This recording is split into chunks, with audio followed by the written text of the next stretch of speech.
So I think everyone here has a sense that something's wrong with academia. The question is, how bad is it? And I want you to think about that question. So hang with me, okay? It might be a little fast. If you found out academics just forgot to put their expense reports in, there would be no problem. But then if you found out on the other extreme, all academics are doing is torturing cats all day, then the federal government has a right to come in and change everything, close all the universities down, right? So obviously something in the middle is the truth. So ask yourself, what is the reality? Is it exaggerated? Is it minimized? So my view is that there's a problem. This is confidence in higher education. You saw Jonathan Rauch give you similar data on this. This slide is just a bunch of data points to help you frame the discussion. It's dropped a lot in the last 12 years. My view is that elite universities have become self-destructive. They no longer prioritize the pursuit of truth, especially in the sciences and social sciences and humanities, especially when the truth is offensive. And systematically, this has been happening for decades. And they have been violating civil rights law for decades and decades. They're in denial of this. They have faculty lounge Stockholm syndrome. They've been in the university for 50 years, and they're kind of like in love with their oppressors. They're hostile to academic freedom. They overlook discrimination routinely. They're incapable of fixing themselves, according to data from the last 10 years. They need external accountability, and what that is up for debate. But the question is undeniable to me that they need some external accountability. My view is consistent with the American population. I don't know why people in the Ivy League don't understand this. Here's some reasons why. 2 questions. Should universities be trusted to reform themselves? If external accountability is needed, what kind is needed? Here are some possible answers. Maybe there's no accountability needed. Everything's just gonna keep going on as it is. Nothing to see here, move along. We're working on it. Come back in 20 years. Or if accountability is needed, should only be civic organizations like Heterodox Academy, FIRE, public opinion, alumni organizations, or should the government be involved? Or should this government be involved? Maybe you'd be okay with the Biden administration, the Carter administration, but not this administration. There's a spectrum of opinion, but my view is that something needs to be done, and I'm very thankful something is being done. If you found out African Americans had a 1,300% less chance of being admitted for the same qualifications, you would have a blue ribbon commission. You'd be giving Nobel Prizes to people who found this, or Nobel Prize in economics, whoever discovered this, and you would be stopping all economic activity in universities, 1,300%. And if you went into the universities and you found, wow, all the African Americans who had to get here had to be this much more accomplished, 30% more accomplished, and everyone else was, how did they even get in? If you think that's a problem, let me tell you, that's the problem that's happening right now, and everyone doesn't care. Whenever I present this data, I get stunned silence. Everyone shuffling their shoes, checking out each other's watches. This is what's happening still. Nobody cares. Nobody cares. The Supreme Court found this out in 2023. What they found is students were given up to 1,322% higher chances of admission just based on their race. This is not a 5% admissions increase. This is not 2 people equally qualified, 1 person had a rough childhood. This is someone who would not have even been a candidate is getting in. It's what happened in California in 1996. We had the same thing. People ignored it. Schools ignored it. The numbers don't change much. Schools don't comply. Even now, Harvard's #1 application essay for its undergrads is a diversity statement. They're trying to skirt the Supreme Court ruling, being technically legal, but in norms, not moral. The other thing to consider is the Harvard Law Review is biasing itself in accepting articles. Currently, 24% of Harvard students are of European ancestry, 24%. That's 75% of the country. Jewish Americans have gone down from 25%, 20% to 8%. Is it because they're that less academically prepared? Did something happen that all of a sudden European Americans and Jewish Americans are just so unqualified that their numbers went down? No. Harvard doesn't even report the number of white people admitted in their admissions website. They don't even use the word European American or white. They hide it. They're ashamed of it. They're ashamed of this stuff. So my view is that this is the main animating reason for why I supported the Manhattan Declaration. Minorities don't support equity policies like affirmative action. The majority of the country is behind students for fair admissions. It's wildly popular. It's just these 6% of progressive elites who are in their own bubble, who have lost the baton of meritocracy. They're running in the wrong direction, and they think they're winning the race. So these are the numbers, if anyone's interested. Thousands of percentage increases in admission rates based on race, hundreds to thousands of percentage. It's shocking. Just look at this. If there's anything you take from this, take this one slide. Hiring for faculty and promotions is the same thing. You wouldn't expect all of a sudden the people who admitted you to suddenly become moral people and start changing and being meritocratic. Same things have been found out in hiring and promotions. This is the next wave. This is the next Supreme Court decision coming along. You know, even if you look at Harvard's, they kind of like are so in their own bubble that they gave away their hiring criteria. They like had all these things they said. Make sure you only read these people first. Don't read these people. So they're self-incriminated. They've been caught crimson-handed, as I said, and we know from experimental studies, randomized controlled trials, women actually have a 2-to-1 advantage when the applications are blind in STEM jobs. Everything's upside down. It's really unfair, I think, and that's why I signed this declaration, because anti-Semitism is also a problem. But if you hear people at Harvard, the faculty learn Stockholm syndrome is so deep they'll just read this anti-Semitism report and say, "Oh, it's no big deal. You know, the president's Jewish. It's no big deal. Everything's fine." But look at Hillel International. These are the number of anti-Semitism incidents over time. That doesn't look like a big deal. And apply the same standard to every group. If this was anti-Black racism incidents, would you have the same reaction? Just because Jews, people don't care. Just because it's whites, Asians, nobody cares. So apply the same standard to everyone. You would be supporting the same policies as me. This is a support for violence. We know this has been publicized by FIRE. 79% of Harvard students say shutting down speakers okay. 32% are okay with violence, at least sometimes. You might think that's an abnormality.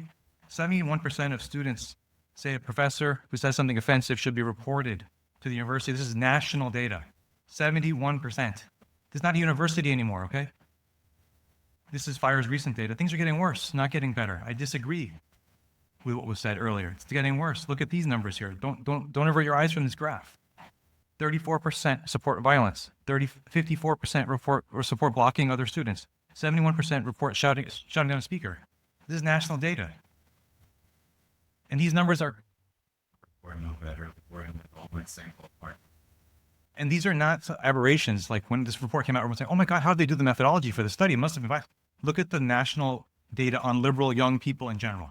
Because universities are basically liberal cultures. They're 5,000% more liberal faculty than conservative faculty at Harvard. It's basically a seminary for the Democratic Party, a secular seminary. And if you look at young liberals and what they believe, young liberals, 26% of people believe political violence is okay for achieving political goals. 26% of liberals from 18 to 44 believe that. There's nothing abnormal about these data. This is just consistent with the politics. It's consistent with the secular religion. Professors don't show much better trends. If you look at actual views of professors on these same questions, they're a little bit more moderated, but the younger you get as a professor, the more you're like your students. That's why the future of peak woke has not arrived yet. Things are going to keep getting worse because the younger generations are less supportive of free speech, they're more intolerant, they're more supportive of violence. The government acting now is the only thing that would change things. Internal reform would never change these things. Professors show similar trends for dismissing. There's a support for dismissing people who are speaking if you don't agree with them. Even the most older boomer liberals, 16% of them support this kind of stuff. 1 out of 7 of them. And of course, with younger generations, you're at 40%. This is the corruption of academic standards. Everyone gets an A. This professor at Harvard says, "I feel like college has become almost anti-intellectual." A university should not be anti-intellectual. What's the point of having a university? We know this graph Jonathan Rauch showed, the ratio of left to right has gone wacky now. It's like, hundreds of percentage differences. We know when you analyze syllabi that, surprise, surprise, the mind of the author is represented in the syllabus that they create. The Open Syllabus Project with millions of syllabi has shown systematic biases in teaching. So I disagree profoundly with what Jeff said, that this is an exaggeration. Anyone who's worked in humanities and social sciences knows it's not pockets. It's the whole field. This is what students say. 79% of students reflect the ideology of their teachers. They say that white supremacy, the ideology of white people as oppressors, non-white people, and people of certain groups have been oppressed. You support or oppose this ideology. 79% of young people who are 18 to 24 support that.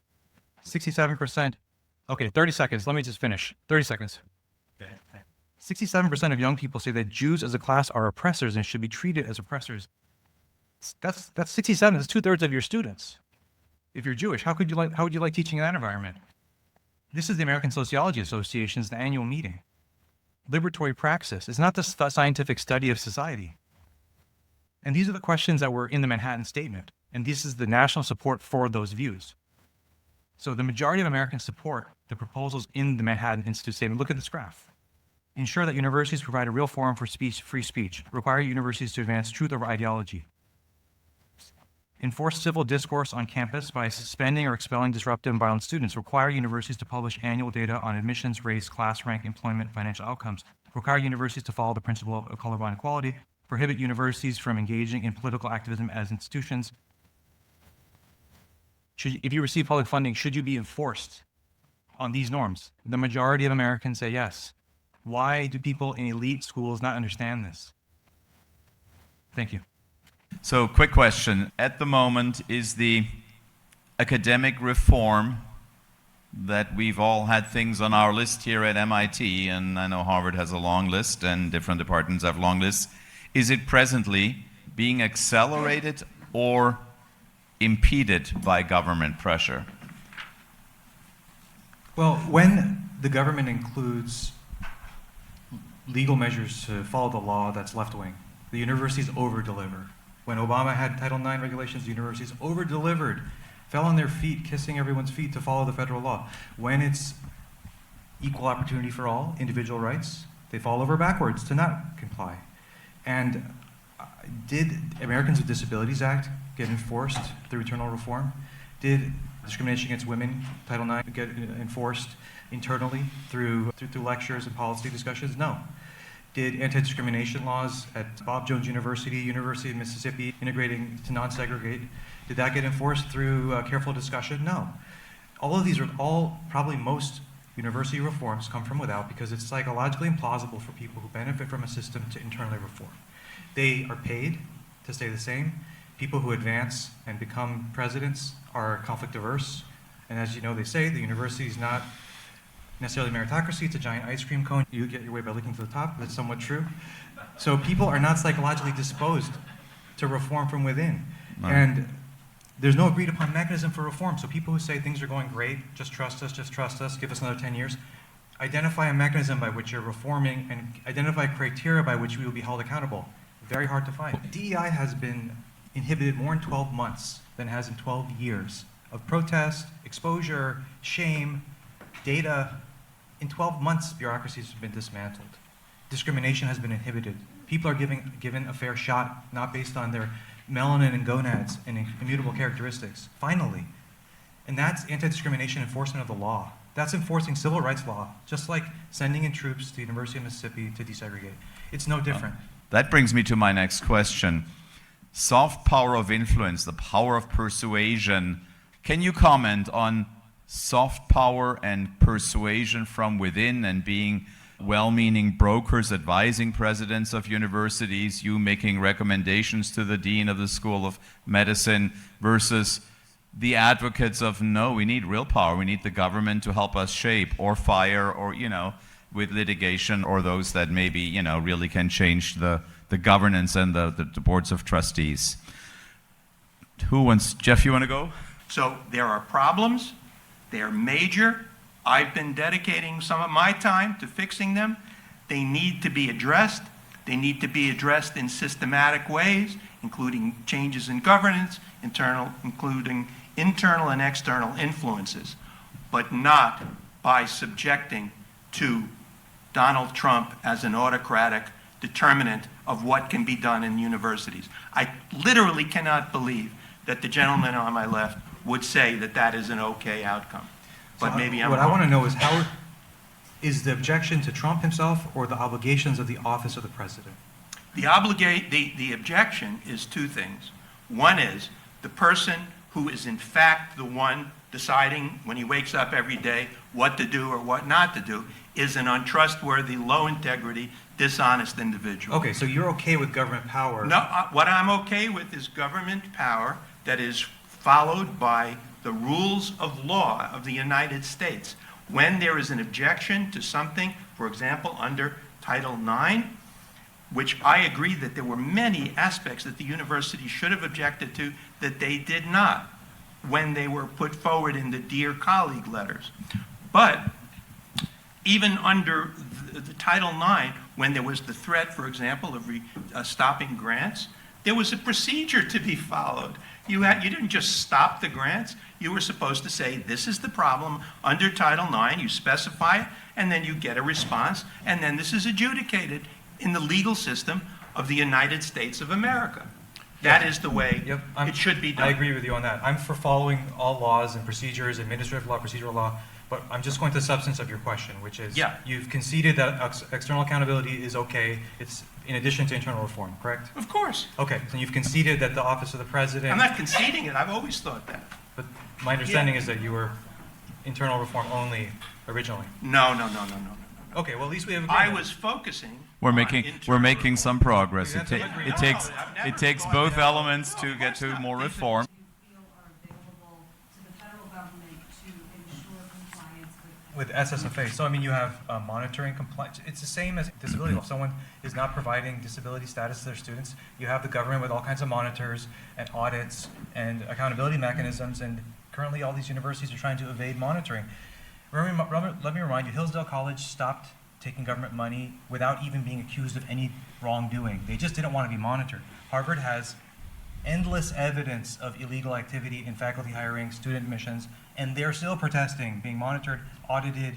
They think it's authoritarian for the government to be monitoring us. Like, you've been caught crimson-handed, you need to be monitored. So if there was no legal reason, there would be no need for accountability. So there's all kinds of transparency mechanisms that one could have by having independent outside people that are equally trusted do audits, and Right. and you can pull the funding streams on many different levels. I'm usually not a fan of government interfering. However, interesting part is that in each of your three discussions or openings, implicitly and indirectly, you show the role of the government. Your inbox shows the result of the last 6 months, where all of a sudden it went from nothing to all these universities wanting to change. What's a better way? We've seen the result that happened over the last 6 months, which is massive. What's a better way and a more effective way to make and implement this change that we all seem to agree on, but doesn't seem to come through without that intervention? And administrators are toothless in the sense that they can't enforce a heterodox person who comes to them and says something. They just say, oh, that's interesting, let's just wait you out until you stop complaining. And so, does anyone really think Title IX would have been enforced for biological women competing with girls if it wasn't for government involvement? Does anyone really believe? That's been people complaining about that for 15 years. No changes happened. No endocrinologists and doctors came to protest sex change operations at Boston Children's Hospital.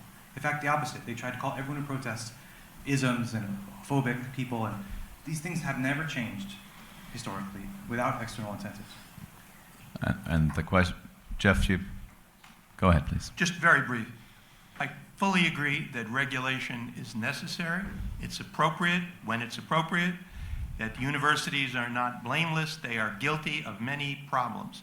The question is when, and this is the one that is kind of being eluded in a way, when the person claiming to have the responsibility for judging what is good and bad, what is true or false, is Donald Trump. Not to be ad hominem, I'm just putting it forward. If you believe that he is the right person to be driving that bus, that's what you believe, and that's what I disagree with. But that was also true for Carter, JFK, Obama. So I completely opposed these things when they were being done by Carter or... You would oppose desegregation of Mississippi? Well, that's a different issue. But that was imposed top-down by No. the president. I'm saying there are many things that were done by Democratic presidents two last- that I completely disagreed with, and that is not the question. That's a single point. What has struck me, and what I'm leaving with from this debate, is this incredible disjunct from the strides that Heterodox Academy has made, and the one slide of Omar's about violence, and the belief in justifying violence for words. And given what just happened with Charlie Kirk and the outpouring of all of these videos, some of them kids from Boston celebrating this murder. I mean, these are people celebrating murder. Some of them from MIT. How do we reconcile and fix that? Well, I think it's a pseudo-religion that's replaced traditional religion. It's been indoctrinated by their professors in the social sciences and humanities. They read Frantz Fanon, they read Foucault, they believe in revolutionary violence, they believe ends justify the means, they don't believe in human rights, they think truth is just a fiction of power, and that's what you get. This is just a logical outcome of what their professors have taught them for many, many generations. They've lost traditional beliefs in truth. How do we fix it? You fix it by getting back your belief in truth and justice and goodness and beauty, which requires for many people belief in religion. But our secular world will not bring... John, you get the last word, and then Linda will never forgive me anyway. I'll just say I really appreciate the question, and of all the slides that I saw, Omar's, that's the slide of that side of Omar's is the one that worries me the most. Thank you very much for a vibrant and passionate debate.